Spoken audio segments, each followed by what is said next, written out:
it was about 2015. Whatever year Father Matt Dupree came is actually when we came. We have been at St. Jean Vianney for many, many years. Our children went to school there. And I don't know, they had grown up, and we kept being late for 11:30 Mass over there. So, you know, It's thank true. goodness they had a 12 o'clock Mass here. So that's how we actually kind of got introduced to the parish. And we just loved the feeling. Walking in, it was just the warmth and the genuineness of the people. You just could feel the spirit alive just when you walked in the door. And then the music, that's what really got us coming back. And Well, the interior of the church kind of reminded us of our house too, because it was warm, it was inviting, it had wood, you know, and it was just very, very, very comfortable from the get-go. There's something about it that reminded me of St. George with me growing up. Because St. George was just,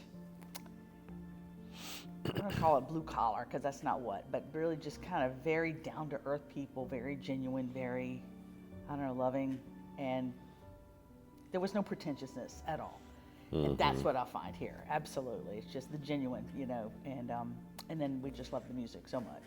And it reminded me also of growing up at St. George, that kind of just music that was just so beautiful and uplifting and inviting the congregation to sing along and join and just make that be part of the worship. And anyway, so and then Father Matt being here was just a added, like that's the thing that kind of put us over the edge. We were at St. Jean Vianney when he became a priest, and so he was assigned there during his diaconate, you know, for priesthood, and we just watched him grow in the spirit, and it was beautiful. So to see him really come back and, you know, grow and reach his maturity as a priest, and we were like, yeah, this is exactly what we thought he would be, and he was, and we just loved him so much. Yeah.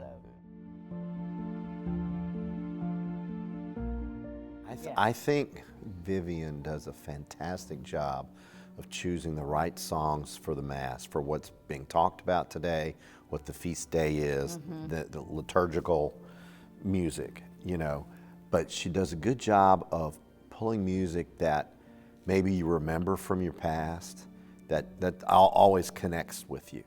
But also, just even if it's a new song, we'll do it often enough over time that it becomes part of you. Yeah. You know, and it's not just, I've never heard this song, I gotta wait and see how it goes. Right. You know, it becomes part of you, and you feel it. You feel like singing because it does something inside you.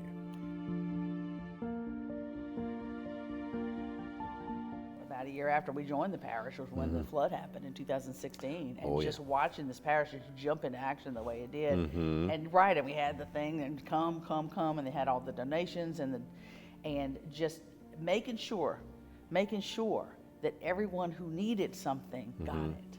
And that's, you know. And you know, after that, we flooded, you know. We didn't have deep water, but we had enough to make a mess, you know. And we didn't really say anything to anybody about it. And then, I don't know, somewhere along the way, Eileen said a little something to Sandra, and next thing you know, just all kind of help came our way. And it's like, I mean, we weren't even expecting any of that. It just, all of a sudden, and it helped greatly. You know, it helped make us feel apart, but also helped us to get our house back together. So that was a fantastic feeling. But so to absolutely watch that in action personally was amazing. And then the other thing I would say too is the generosity of the people in this parish is just, I feel like it's unparalleled, because this is not a parish of people who are absurdly wealthy, or, you know what I mean, I'm you know, nobody, I guess, flaunts their money. There may be people who have lots of money, but we don't know it, because that's not it's not the definition of who they are, truly.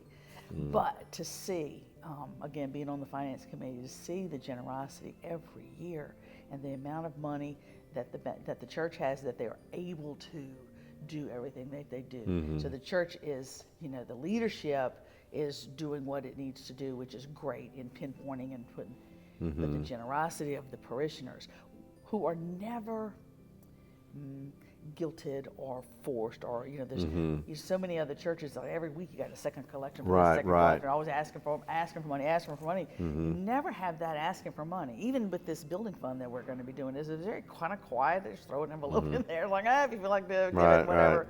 which is good because it would be nice to have that new church, but or the updated church. But even that, the stewardship of the money has been very deliberate and very conscious of spending it in the spirit in which it was given.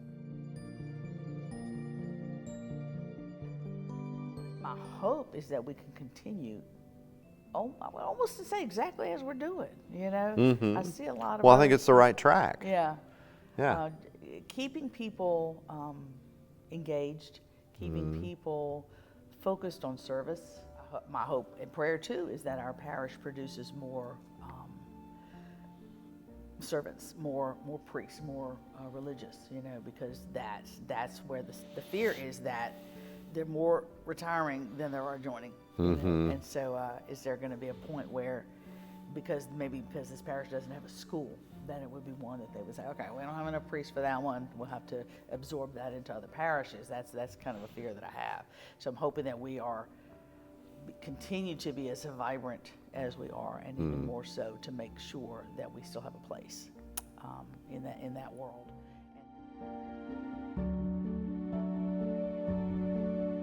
I became Catholic right before we got married at St. George, you know, and I have enjoyed all of it. But I tell you, I mean, I look forward to Sunday to come to church.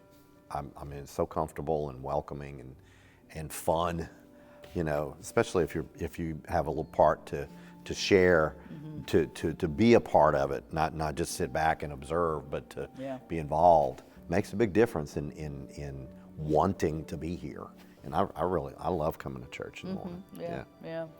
But yeah, to be involved. And so my message is that keep doing what you're doing. Keep doing what you're doing, and just continue and share your spirit outside of the church too. Take it and really spread it, because you're doing it right. Yeah. And it's felt, and it's wonderful.